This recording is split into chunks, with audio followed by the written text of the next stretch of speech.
순종해 주를 예배합니다. 말씀 앞에서 경외함으로 주께 홀로 섭니다. 생명의 말씀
느헤미야서 8장 1절부터 12절 말씀을 보고 우리가 함께 여호와를 기뻐하는 것이 참 우리에게 힘이 된다는 말씀으로 함께 은혜를 받고자 합니다.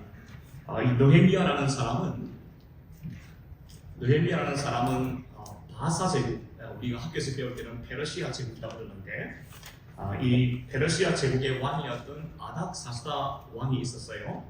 그 아닥사스다 왕이 통치하던 때에 술 맡은 관원이었습니다. 그러니까 여러분 잘 아시는 바대로 술 맡은 관원이라는 것은 왕에게 술을 따라주는 그런 직책인데 아주 고위직이죠. 이것은 왕이 특별히 신임을 하지 않으면 맡길 수 없는 그런 직책을 가지고 있습니다. 느헤미야가 술 맡은 관원이었음을 1장 말씀에 보면은 그 내용이 기록되어져 있어요. 성경학자들이 이 느헤미야를 연구를 해보니까 그가 어린 시절이나 청년 시절에 대한 기록을 찾지를 못했어요. 느헤미야는 그의 아버지, 그 할아버지 때에 아마 바벨론 제국에 의해서 포로로 끌려갔던 바로 그 할아버지 또 그 아버지, 그래서 느헤미야 이렇게 이 바사 제국에서 살면서 또 느헤미야는 출생을 했을 것이라 추측을 합니다. 그러니까 여러분 느헤미야는 포로로 잡혀갔던 사람이 아니라 할아버지 세대에 포로로 잡혀갔다가 그곳에서 아들을 낳았고 그리고 그 아들이 낳은 아들이 느헤미야입니다. 그러니까 느헤미야는 포로로 잡혀갔던 가정의 3세대예요. 여러분 우리가 1세대만 지나면 언어를 잃거나 잃어버리거나 그 조국에 대한 그런 지식이나 문화나 이런 것을 다 우리가 좀 이렇게 많이 잃어버리게 되고 그 다음에 이제 3세대, 2세대, 3세대 정도로 내려가면 이제 뭐 고국어를 다 잊어버릴 때가 있지 않습니까?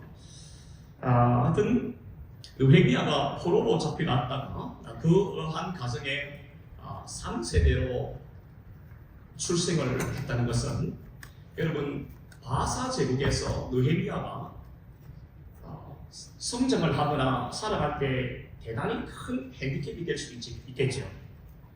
여러분 그 보통 백성도 아니고 포로로 잡혀온 집안의 그 손주이니까 여러분 이 사람이 무슨 인생의 희망이 있겠습니까? 아무리 잘해봐야 출세할 수가 없고 아무리 잘해봐야 이 포로로 잡혀온 사람에게 무슨 정부에서나 왕이 어떤 일을 맡기겠습니까?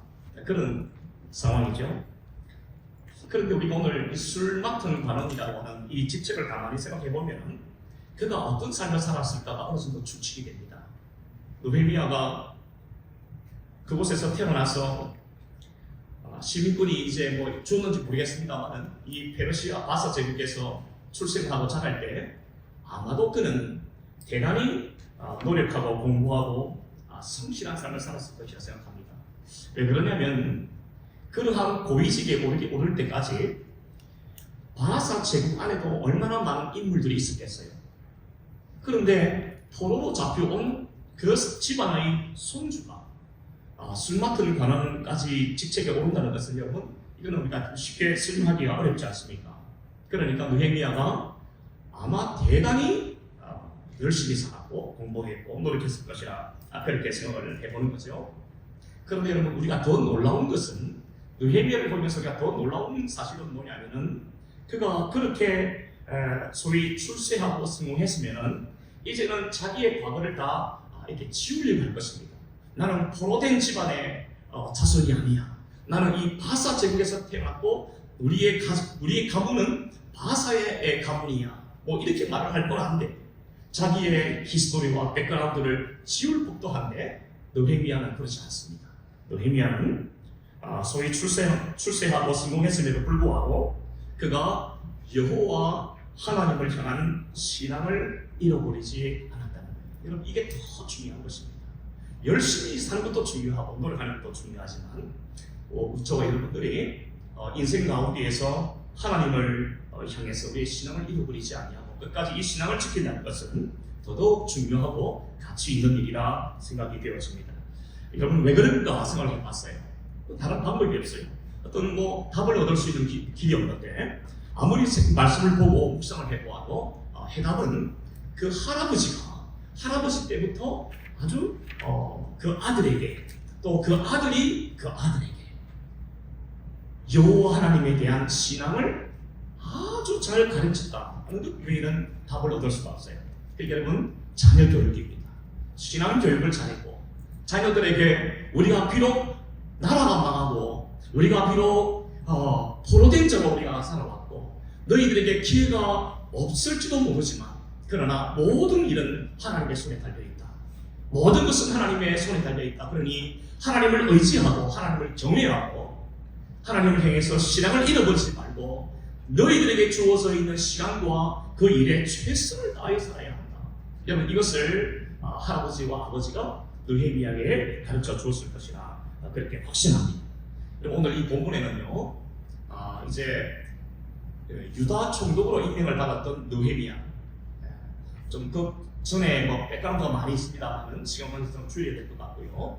느헤미야는 아닥사스다 왕으로부터 총독이라고 하는 직책을 받아서 이제 세 번째 포로들을 데리고 귀향했던 사람이죠. 그래서 들어와서 그는 포로로 같이 돌아왔던 사람들과 함께 힘을 모아서 성벽을 재건합니다. 예루살렘 성벽을 재건하는데 52일 동안 성벽을 다 재건합니다. 완전히 새롭게 다 지어요. 그리고 여러분 오늘 우리가 보시겠습니다만 7장 1절과 2절에 보면은 일곱째 달 그리고 2절에 보면은 일곱째 달 초하루라는 말이 나와요.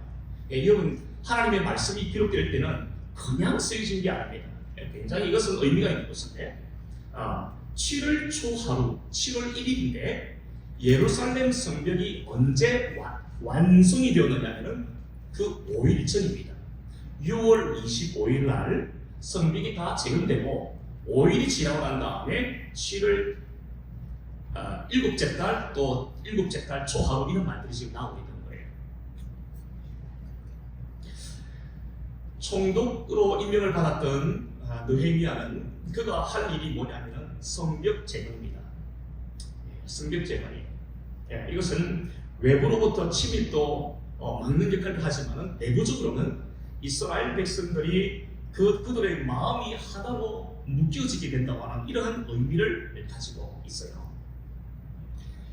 총독 느헤미야와 함께 오늘 이 8장에서 대단히 중요한 인물은 지난 시간에 살펴보았던 학사병 제사장이었던 에스라라는 인물입니다.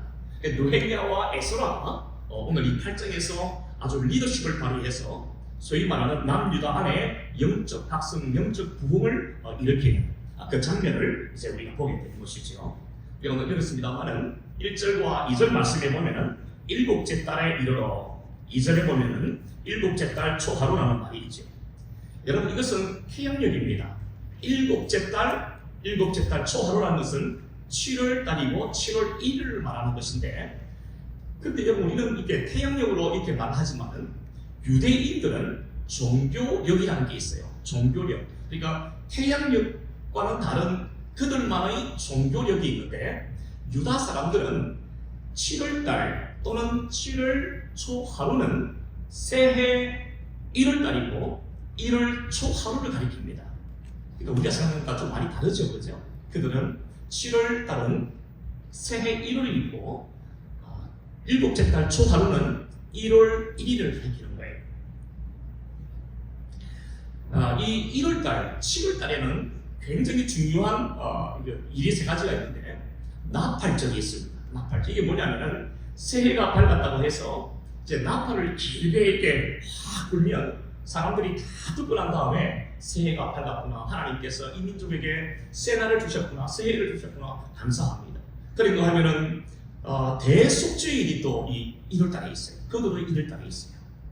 그리고 세 번째는 일주일 동안 지키는 절기가 있었는데 이 초막절이라 그래요. 초막절이 있었습니다. 이게 이 7월달에 자기들로 말하면은 정월 이 1월달에 이 모든 일들이 있었던 것입니다. 그러니까 유대인들에게 있어서 1월달은 대단히 의미가 깊고 중요한 달이다. 그렇게 이야기해 볼 수가 있겠습니다. 7월달, 그러니까 7월 1일이 되어서 나팔절을 지키기 위해서 흩어졌던 사람들이 다시 돌아옵니다. 지난 52일 동안 성벽을 짓기 위해서 아주 애를 쓰고 노력했던 사람들이 이제 각자의 서곡으로 다 돌아가요. 자기 고향으로 다 돌아갔습니다. 그리고 난 다음에 5일이 지나고 난 다음에 그들이 나팔절이 되었으니까 예루살렘 성전으로 다시 모인 거예요. 그러니까 모여서 무슨 일을 했는가? 오늘 1절과 2절 말씀을 읽어보면 그들이 이 나팔절에 정월 초하루에 모여서 무엇을 이야기했는가 하면 에스라에게 여호와의 말씀, 오늘 본문에는 율법이라 나오지만 그냥 쉽게 우리가 하나님의 말씀이라고 우리가 한번 좀 의역을 해보십시다. 하나님의 말씀을 가져오기를 요청을 했습니다. 여러분 이게요 그냥 넘어갈 수 있는 문제가 아니에요. 여러분 이스라엘이라는 민족이 생겨난 다부터 지금 이 본문 이 느헤미야 8장에 이르기까지 긴 역사가 있었잖아요. 다윗 왕으로부터 이제 나라가 망하고 70년, 80년 지나고 난 다음에 지금 이 본문의 내용이 지속되고 있는데 이 긴 역사들 가운데에서 이스라엘 백성들이 먼저 선지자나 하나님에게 말씀을 듣기를 원한다는 것은 여러분 이게 처음입니다. 사무엘 선지자가 미스바에서 이스라엘 백성들을 불러 모아서 하나님의 말씀을 들려준 적은 있어도 여러 선지자들이 이스라엘 백성들에게 하나님의 말씀이다 뭐다 해서 가르치고 읽어주었던 적은 있었지만 백성들이 자발적으로 먼저 아래로부터 일어나서 선지자나 하나님 앞에 우리에게 하나님의 말씀을 들려주십시오. 우리가 하나님의 말씀을 듣기를 원합니다라고 말했던 것은 여러분 이때가 처음인 거예요. 여러분 이게 대단히 놀라운 장면이고 대단히 신선한 충격이죠. 어떻게 이렇게 많이 바뀌게 되었을까? 이 유다 사람들이 이렇게 많이 영적으로 변화되고 성숙할 수가 있었을까? 우리가 좀 이따 말씀 나오겠고, 이 사람들이 수문학 광장에 모여서 에스라에게 하나님의 말씀을 가져오도록 요청한 이유가 무엇일까? 여러분 오늘 그 주보에 기록해놨죠? 잘 보면서 메모를 하시고 나중에 속으로 마실 때 함께 나누면 좋습니다. 수문학 광장에 모였던 이 사람들, 에스라에게 하나님의 말씀을 가져오도록 요청을 했어요. 그 이유가 무엇인가? 여러분 이곳에 모인 사람들은 말씀을 드린 대로 지난 52일 동안 산발락과 도비아라는 사람이 있었는데 북이스라엘 사람들이 얼마나 방해를 하는지 집요하게 위협을 하고 방해를 하는지 몰라요. 이 산발락과 도비아라는 사람이 지속적으로 이렇게 방해를 하고 위협을 했지만 총독 느헤미야는 탁월한 정치가고 행정가여서 또 하나님의 도우심을 입어서 52일 만에 이 큰 역사를 완성을 하게 되었습니다. 그 과정들을 보면은 참 눈물겨워요. 사람들이 말해요. 자기 집안, 자기 농사, 자기 조합은 내려놓고 하나님의 일에 먼저 헌신하는 장면을 봅니다. 그래서 다 분담을 해서 누구는 어디서부터 어디까지 건축하고 누구는 어디서부터 또 어디까지 건축하고 해서 그 수많은 위협과 방해에도 불구하고 느헤미야는 돌아온 포로들과 함께 또 먼저 왔던 포로들과 함께 귀환했던 사람들과 함께 예루살렘 성벽을 완성을 한 거죠. 그러한 과정을 통해서 이 사람들이 깨닫게 된 것이 있었는데 자신들의 손으로 재건했던 이 성벽이 우리를 안전하게 지켜준다는 것이 아니라 자기들이 그렇게 헌신하고 땀을 흘리고 수고했던 이 성벽이 적으로부터 우리를 안전하게 지켜준다고 그들은 생각하지 않았습니다. 오직 하나님만이 우리의 안전을 지켜주실 것이다. 여러분 이것을요 성벽을 재건하면서 52일 동안 그들이 아주 뼛속 깊이 배웠던 거예요. 느헤미야서 1장, 2장, 3장을 보고 쭉 읽어보면 하나님의 선하신 도우심이 그런 표현을 써요. 하나님의 손이 나를 도우셨어. 그런 표현들이 막 나와요. 그러니까 여러분 느헤미야와 이 성벽을 재건했던 사람들은 한결같이 무엇을 느끼느냐면 우리가 안전케 되는 방법은 이 성벽을 견고하게 만들면 적으로부터 우리가 안전하게 될 것이라고 생각하지 않았어요. 그들은 예루살렘 성전과 남유다의 장래와 우리의 가정과 또 우리의 생명이 안전하게 보호받을 수 있는 것은 이 성벽 자체가 아니라 하나님께서 지켜주실 때 우리가 안전하다는 것을 깨닫게 된 것입니다. 그래서 이 사람들은 새해 첫날입니다. 그들에게는 새해 첫날이에요. 새해 첫날 첫 시간에 하나님을 찾던 겁니다. 그리고 하나님의 말씀을 듣기를 원했던 거예요. 하나님과 올바른 관계를 맺지 않고는 아무것도 할 수 없다는 것을 그들은 지난 52일의 역사를 통해서 뼈저리게 배우고 깨달았던 것입니다. 하나님을 떠나서는 무엇을 하더라도 헛되다라는 것을 여러분 그들은 잘 기억했던 거예요. 사랑하는 여러분, 제가 오늘 이 말씀을 해보는데 오늘 우리는 어떻게 살고 있는가? 오늘 이 시대의 현대인들은 어떻게 살고 있는가? 한번 생각을 해보았어요. 오늘날 이 시대의 사람들은 자신의 안전을 위하여 자신의 손으로 성벽을 쌓는 사람들이 대단히 많습니다. 어떤 사람들은 돈으로 자신만의 성벽을 쌓아가고 있습니다. 그게 안전할 거라고 믿어요. 어떤 사람들은 권력이나 힘으로 자신만의 성벽을 쌓아갑니다. 내가 쌓은 이 성벽이 내 힘과 내 지식이 나를 안전하게 지켜줄 거야. 나를 영원히 안전하게 해줄 거야. 그렇게 생각을 합니다. 어떤 사람은 지식과 학식으로 자신만의 성벽을 쌓아갑니다. 그래서 사람들은 저마다 자신의 돈으로, 힘으로, 지식으로 쌓아 올린 그런 성벽들이 자신의 안전을 영원히 보장해 줄 것으로 생각합니다. 이것이 오늘날 세상의 사람들이 살아가는 삶의 방식이에요. 그렇다면 여러분, 세상에 있는 사람들은, 하나님을 모르는 사람들은 우선은 제껴놓고 오늘 예수를 믿는다는 사람들, 예수님을 믿는다고 말하는 그리스도인들은 어떻게 살고 있습니까? 그들 중에도 자신의 손으로 힘으로 쌓아 올리는 성벽을 견고하게 하기 위하여 하나님을 멀리하거나 말씀을 가볍게 여기거나 하나님과의 관계를 멀리하는 사람들이 종종 있습니다.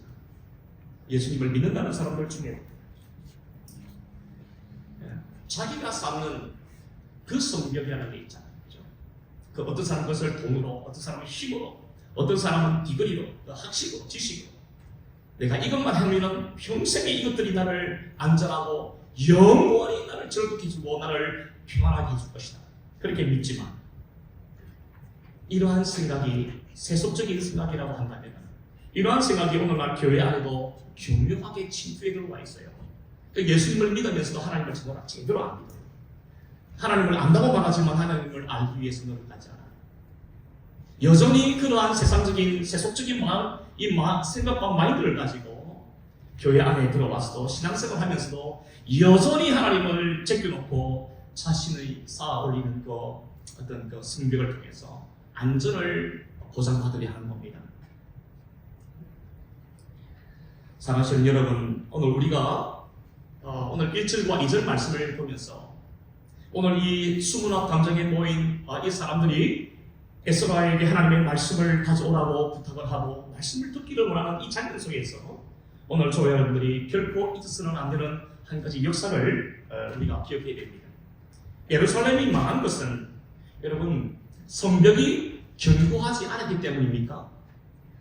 북이스라엘이 아수르에게 멸망을 하고 남유다가 바벨론 제국에 의해서 멸망을 당할 때 그들에게 창이 없고 무기가 없고 성벽이 견고하지 않아서 성벽이 무너져서 망했습니까?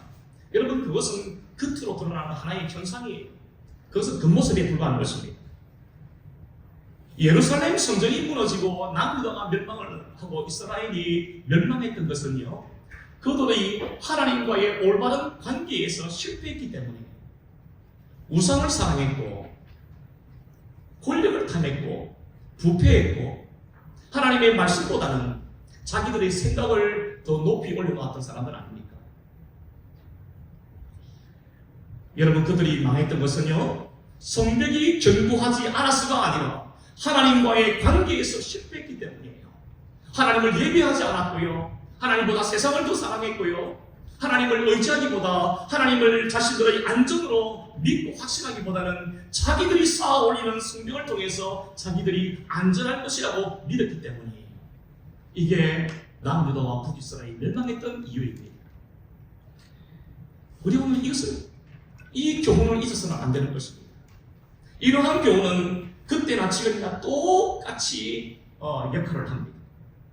그래서 여러분, 솔로몬이 시편 127편 11절인가요? 거기서 이렇게 말을 하죠. 여호와께서 집을 세우지 아니하시면 세우는 자의 수고가 헛되며 여호와께서 성을 지키지 아니하시면 다수꾼의 깨어 있음이 헛되도다. 여러분, 솔로몬이 어떤 사람입니까? 이런 고백을 하고 있어요. 여러분, 오늘날 많은 사람들이 하나님을 모르는 사람이든 하나님을 아는 사람이든 여러분, 사람들의 모습을 한번 보십시오. 전부 다 자기 집을 자기 손으로 지으려고 그래요. 자기의 가정을 자기가 쌓아 올리려고 그래요.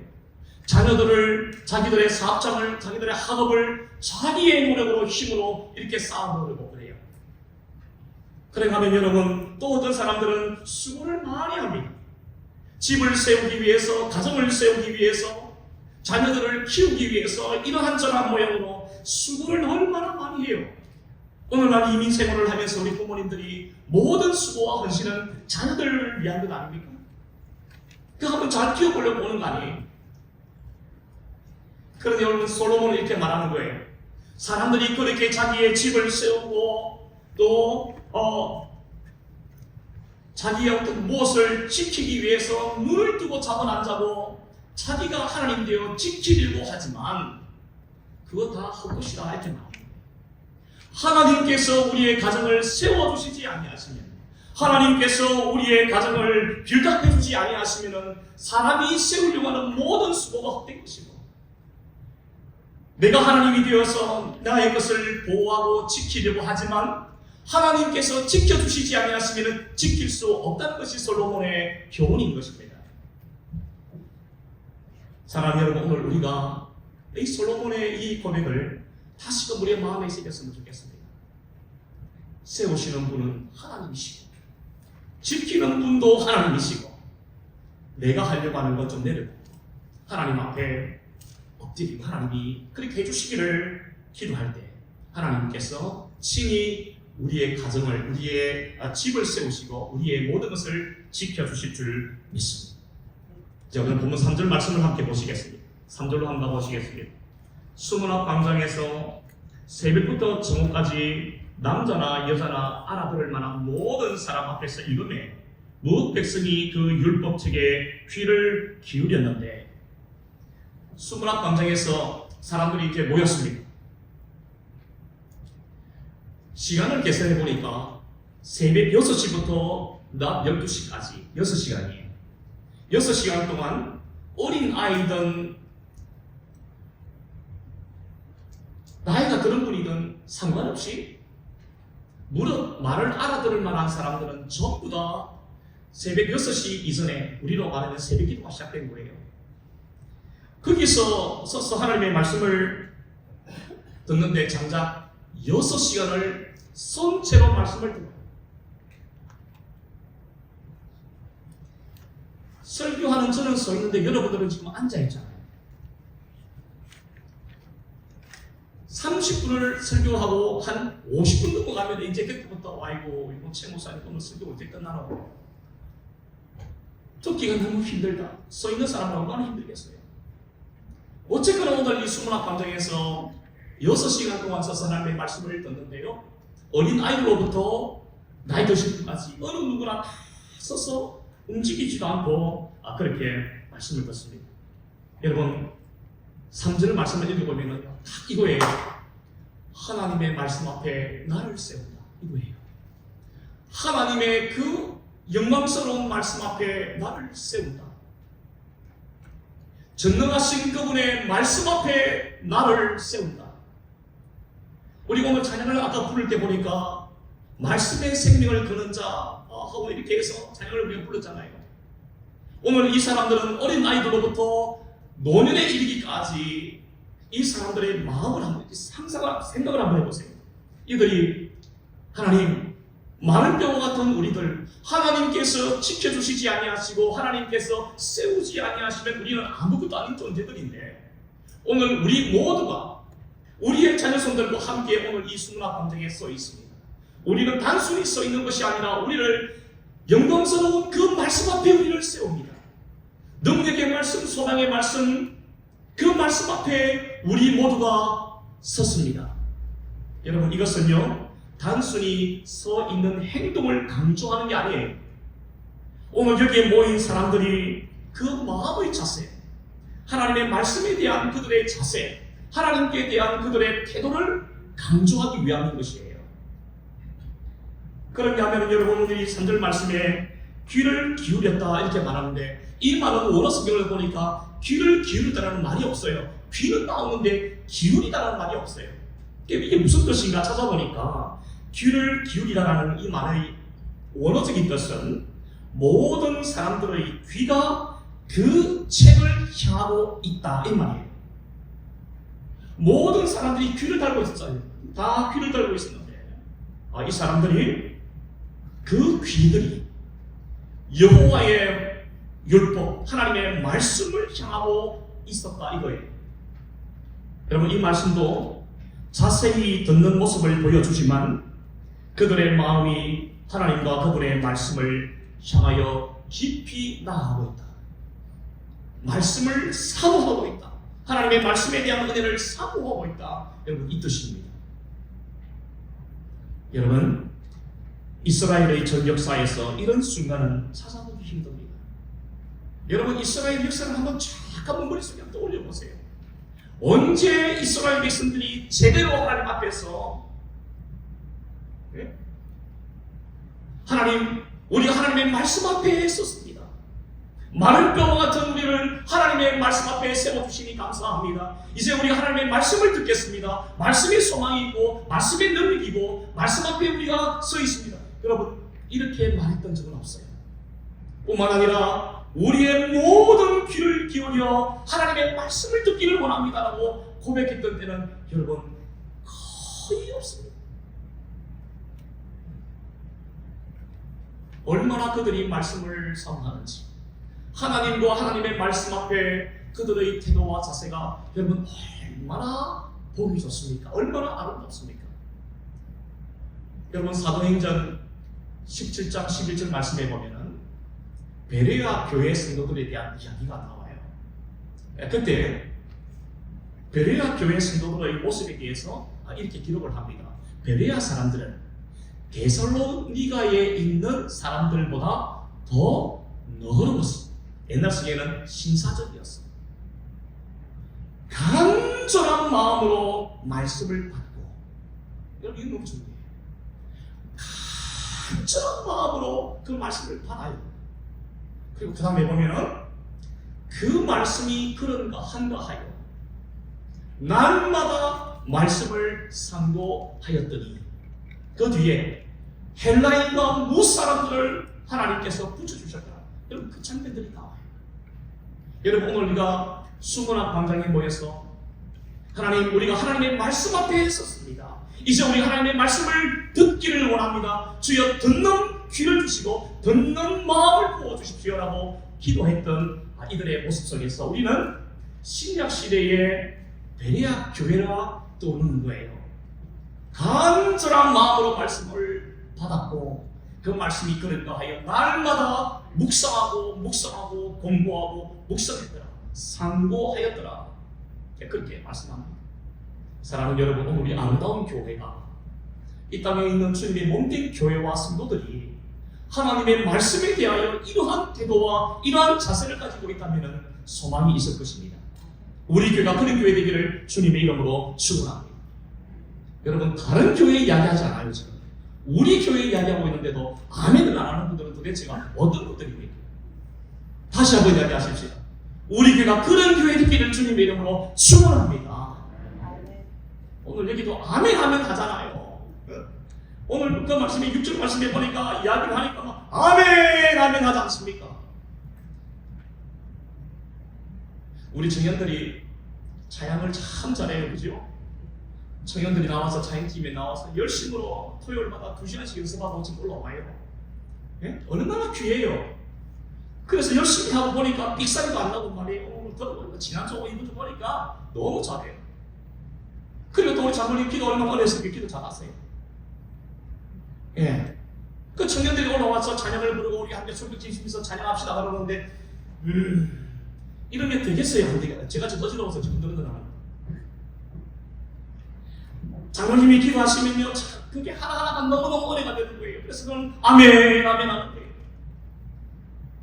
목사가 설교할 때도 좀 동의가 되고, 아멘이 뭡니까? 어글이 아닙니까? 그러면은 좀 합니다 하면 아멘 해줘야 제 목사가 좀 힘이 내게 더 설교 잘하지 않겠어요? 그러니까 너무 열심히 하시면 제가 또 하이퍼 돼가지고 40분 설교할 때 또 1시간 설교합니다. 그러니까 적당히 아멘 하시고 상황 봐서 아멘 하시고 어떻게 하시기 바랍니다. 그래요. 우리 교회가 베레아 교회와 같이 오늘 이 수문학 광장에 모인 이 경건한 하나님의 사람들과 같이 오직 하나님 앞에 자기를 세우고 말씀 앞에 자기를 세우고 주여 나에게 들을 수 있는 길을 주십시오. 들을 수 있는 마음을 주세요. 그렇게 기도하고 예배에 참여하는 것은 참 좋은 일이고 귀한 일인 줄 믿습니다. 새해 첫날 첫 시간에 하나님의 말씀을 듣기를 원했던 이 사람들의 마음속에 저는 이 말씀을 보는데 과거 여호수아서 24세기에서 말했던 그 장면이 떠올라요. 이제 여호수아가 생명이 꺼져갈 때 꺼져가는 등불처럼 이렇게 다 이제 얼마 있으면 하나님이 불러주시는데 그때 그 했던 말이 있어요. 너희들 앞으로 절대로 우상 숭배하지 말아라. 그리고 난 다음에 오직 나와 내 집은 여호와를 섬기겠노라. 요때 아멘 해주면 설교가 좀 더 빨리 끝날 수 있어요. 또 애드립이 또 들어가잖아요 지금. 그래서 여러분 오늘 이 장면을 보는데 제가 여호수아가 이제 생명이 꺼져가는 그때에 하나님 앞에서 우상 숭배하지 말아라. 나와 내 집은 하나님만을 섬길 거야 했던 그 여호수아의 그 할아버지의 그 마음, 그 결기가 여러분 느껴졌던 거예요. 사랑하는 여러분, 오늘 우리가 이러한 사람들 되기를 주님의 이름으로 축원합니다. 이제 8절로 갑니다. 좀 빨리 진행하십시오. 8절입니다.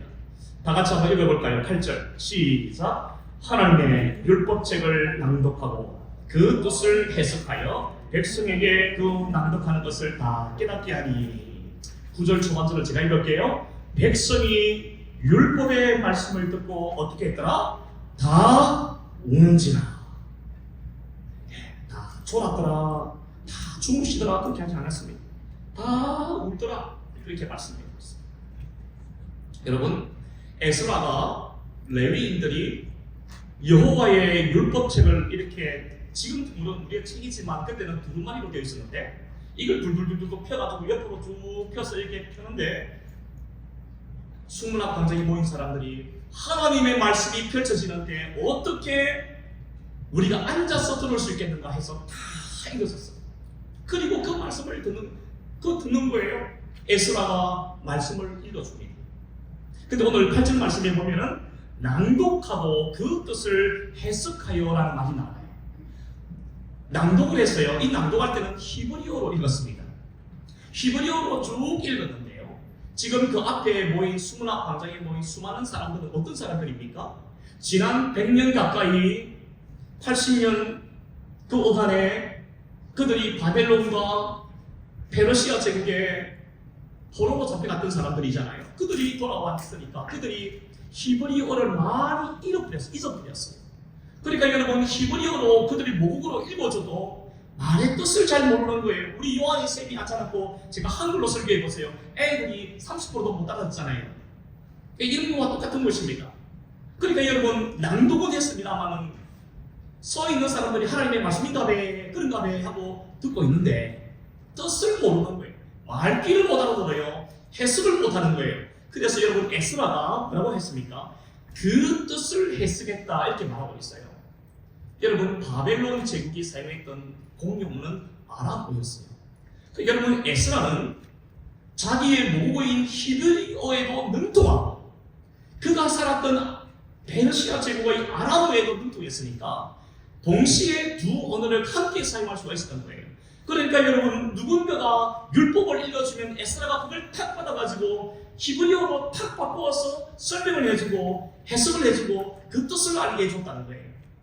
여러분, 그럴 때 수문학 광장에 모여있던 사람들이 얼마나 기분이 좋았을까요? 얼마나 속이 시원했을까요? 이게 하나님의 말씀이구나, 이게 하나님의 말씀이구나, 그들이 알지 않겠습니까? 그 뜻을 해석해 주니까 하나님이 이런 분이시구나, 하나님께서 우리에게 이런 은혜를 베풀어 주셨구나라고 그들이 알았을 것입니다. 그들이 다 우는지라 에스라가 하나님의 말씀을 읽고 해석하고 깨닫게 할 때에 주의 성령께서 듣는 사람들의 마음을 이게 감동하여 주셨어요. 더 잘 이해하고 더 잘 깨달을 수 있도록 성령 하나님께서 그들의 마음속에 오셔서 이해를 시켜주시기 시작하는데, 에스라가 대단히 뛰어나고 학자이지만 한계가 있어요.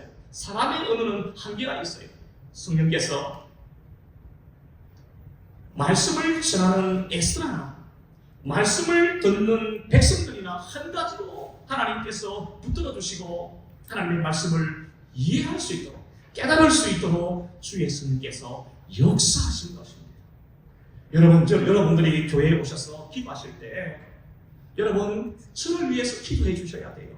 목사를 위해서 기도해 주셔야 됩니다.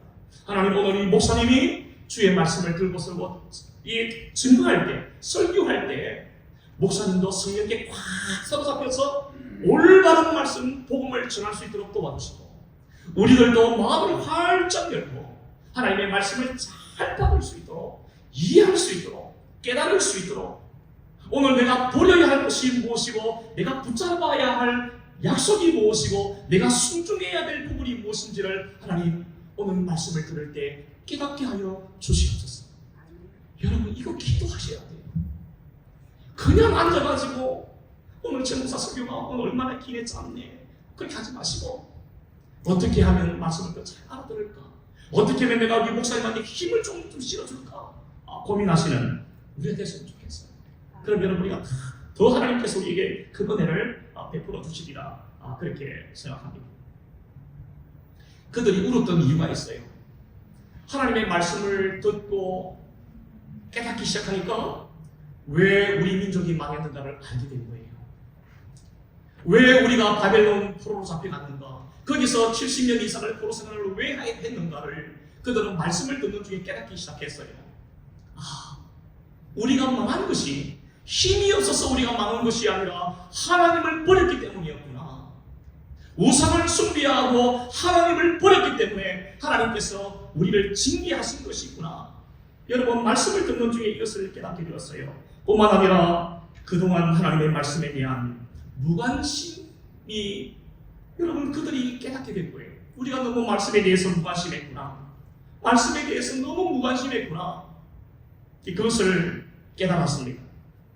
그것을 깨닫고 나니까 그들은 가만히 있을 수가 없었어요. 하나님 앞에 통곡하고 하나님 앞에 회개를 하기 시작했어요. 여러분, 이게 바로 회개 운동이라고 하는 겁니다. 여러분, 우리가 뭘 회개해요? 잘못한 것도 없는데. 우리가 지난주에 뭐 사람을 때리기도 했어요. 물건을 훔치기나 했어요. 예? 속이기나 했어요. 우리가 한 게 없는데 도대체 목사님, 우리가 뭘 회개해야 됩니까? 여러분, 이것은요 너무나 초보적인 생각이에요. 여러분, 우리가 죄라는 게 뭡니까? 하마르티아라고 하는 이 죄는 하나님에게서 조금이라도 벗어난 게 다 죄예요. 관역에서 벗어나는 것을 우리는 하마르티아 죄라고 말하는데, 그 관역이 하나님이라고 말한다면 우리가 하나님께로 정확하게 가야 되는 게 이게 의입니다. 이게 의라고 말해요. 그러나 화살이를 탁 쏘았는데 이 화살이는 이 우리인데 화살이 삐뚤게 벗어나면 단 0.1mm만 벗어나도 여러분, 그것은 죄가 되는 거예요. 지난 한 주간 한번 생각해 보십시오. 여러분, 생각으로, 마음으로 내뱉었던 말로 여러분, 하나님께로부터 정확하게 하나님과 딱 일직선이 되었습니까? 조금이라도 벗어난 것이 여러분 한두 가지가 아닐 거예요. 여러분, 우리가 큰 것을 하나님께 회개하는 겁니다. 영적으로 각성하는 거예요. 하나님, 내가 이렇게 살았어요. 내가 지난 한 주간 동안 말씀대로 살기를 원했지만 내가 이렇게 살았어요. 육신의 정욕과 안목의 정욕과 이성의 자랑 때문에 내가 유혹받아서 내가 넘어졌어요. 하나님 새롭게 나를 일으켜 주시기를 원합니다. 하나님 앞에 회개하고 다시금 영적인 각성이 일어날 때 여러분 우리는 소망이 있는 사람이 될 줄 믿습니다. 여러분 그들이 울기 시작하는데 느헤미야와 레위인들과 에스라가 보니까 그날이 여러분 어떤 날입니까? 7월 초하루 1월 1일 첫 시간인데 성일로 모여서 하나님을 예배하는 그 장소에서 사람들이 계속 통곡만 하고 있고 계속해서 회개만 하고 있으니까 지도자들이 그들을 분별하고 위로하기 시작합니다. 오늘은 성일이니 오늘은 거룩한 날이니 슬퍼하고만 있지 말고 우리를 새롭게 하시는 하나님, 우리의 능력이 되시고 힘이 되시는 그 하나님을 바라보고 더 이상 슬퍼하지 말고 그만 돌아가라고 이야기를 하고 있습니다. 그리고 난 다음에 오늘 말씀 11절 끝에 보면은 10절 끝에 보면은 여호와로 인하여 기뻐하는 것이 너희의 힘이니라 그렇게 이야기를 합니다. 한번 따라하십시다. 설교 제목 한번 읽어볼까요? 다 같이 시작. 여호와를 기뻐하는 것이 힘입니다. 여러분 이게 무슨 말입니까? 여호와를 기쁘시게 하는 게 아니라 여호와를 기뻐하는 겁니다. 여러분 이게 잘 들어보세요. 우리는 보통 사도 바울도 그런 말을 했습니다. 그죠? 내가 사람을 기쁘게 하랴 하나님을 기쁘시게 하랴. 여러분 그런데 오늘 이 말씀에는 느헤미야가 뭐라 말합니까? 하나님을 기뻐하는 것이 너희의 힘이니라. 하나님을 기쁘시게 하는 게 아니에요. 요엘서 2장에 보면 그 후반부에 가보면은 여호와로 말미암아 기뻐하는 것 이런 말씀이 있어요. 똑같은 말씀인 거예요. 여호와를 기뻐하라. 여호와를 기뻐하라. 여호와를 기쁘시게 하라가 아니에요. 여러분 우리가 여호와 하나님을 기쁘시게 하려는 것은 참 귀한 일이에요. 하나님께서 우리를 보실 때 나를 기쁘게 하려고 얘가 이렇게 또 하는 거구나. 하나님 보시면 참 기특하다, 참 예쁘다라고 분명히 말씀하십니다. 제가 그것은 잘못했다는 게 아니에요. 그러나 여러분 하나님께서 진짜 기뻐하시는 것은 뭐냐면 하나님이 원하시는 것은 뭐냐면은 저와 여러분들이 하나님의 존재 자체 때문에 기뻐하는 거예요. 하나님께서 존재하신다는 것, 시 공간을 초월하여서 언제나 우리와 함께 하시는 하나님이 내 앞에 내 안에 계시다는 것 때문에 즐거워하고 기뻐하는 것을 하나님은 너무 원하시는 거예요. 여호와 하나님을 기쁘시게 하는 것은 여러분 하나님이 좀 그래요. 하지만 하나님을 기뻐하는 것은 그렇게 어렵지 않습니다. 하나님께서 존재하시는 것 자체가 우리에게 기쁨이고 즐거움인 줄 믿습니다. 하나님께서 계신다는 것, 어제나 오늘이나 동일하신 그 하나님, 오늘도 우리에게 임마누엘로 함께 하시는 하나님이 존재하신다는 것 자체가 우리에게는 기쁨이고 즐거움이 되는 줄 믿고 힘인 줄 믿습니다. 하나님은 모든 기쁨과 즐거움의 근본이 되십니다. 모든 기쁨과 즐거움은 하나님으로부터 나오는 거예요. 지혜와 힘과 능력과 모든 지혜는 어디로부터 나온다? 하나님으로부터 나온다. 모든 것의 근원은 하나님이십니다. 그래서 하나님께서 그분이 나의 아버지가 되시고 그 하나님께서 나를 죄악 가운데서 나를 구원하시고 지금도 그 하나님께서는 내가 너를 떠나지 아니하리라, 내가 너와 함께 하리니라, 놀라지 말아라, 떨지 말아라, 쫄지 말아라, 이렇게 말씀하시는 분이 하나님이신 거예요. 그 하나님이 우리의 아버지가 되십니다. 여러분 그래서 우리는 어떻게 하는 것이 좋겠습니까? 하나님 내가 오늘도 어떻게 하면 기쁘시게 해드릴까요? 내가 오늘은 전도를 몇 명 할까요? 내가 다음 주에는 11조를 얼마나 할까요? 여러분 이거 행위적인 것보다 더 중요한 것은 하나님께서 나의 아버지가 되시니 너무 힘이 나요. 사랑하는 여러분, 그 하나님이 우리의 아버지이십니다. 그 하나님은 우리를 떠나지 아니하십니다. 이것을 믿고 확신할 수 있다면 우리가 어떤 상황에서도 기뻐할 것입니다. 힘을 낼 것입니다. 그래서 여호와를 기뻐하는 것이 우리의 힘이라고 말씀했잖아요. 하나님은 졸거나 주무시지도 아니하시고 언제나 우리와 함께 하시는 분이신 줄 믿습니다. 그 하나님 때문에 날마다 힘을 얻고 그 하나님을 그렇게 우리가 믿고 확신한다면 진정한 힘이 생길 것입니다. 슬픔을 이길 수 있는 힘, 고난을 이길 수 있는 힘, 두려움을 이길 수 있는 힘, 험악한 세상을 이길 수 있는 힘을 우리가 얻게 될 줄 믿습니다. 이 한 주간 동안 이 말씀을 가지고 믿음으로 승리하시는 복된 삶이 되기를 바랍니다. 기도하십시다. 살아계신 우리 하나님 아버지 고맙고 감사합니다. 우리들도 수문학 광장에 모인 사람들처럼 하나님 앞에 겸손하게 말씀 앞에 우리를 세워가는 삶이 되게 하여 주시고, 마른 뼈와 같은 우리의 모습을 보면 소망이 없지만 하나님과 그 말씀을 읽고 묵상하고 그 말씀을 붙들 때에 우리가 소망이 있는 인생으로 바뀌어질 줄 믿습니다. 아버지 하나님, 여호와를 기뻐하는 것이 너희의 힘이라고 하였는데 언제나 우리를 떠나지 아니하시고 모든 기쁨과 즐거움과 힘과 능력과 소망과 위로의 근원 되시는 우리 하나님께서 우리의 아버지가 되심을 우리가 늘 믿을 때에 우리는 날마다 그 사실로 인해서 새 힘을 얻게 될 줄 믿습니다. 아버지여, 힘을 더하여 주시옵소서. 세상을 이길 수 있는 힘을 주시옵소서. 두려움을 이길 수 있는 힘을 주시고 고난과 슬픔을 이겨낼 수 있는 힘을 우리에게 허락하여 주시옵소서. 우리에게는 힘이 필요합니다. 하나님이 주시는 힘이 필요합니다. 하나님을 우리의 아버지로 고백하며 날마다 힘을 내고 승리하는 삶이 되도록 주여 인도하여 주시옵소서. 예수님의 이름으로 기도하옵나이다. 아멘.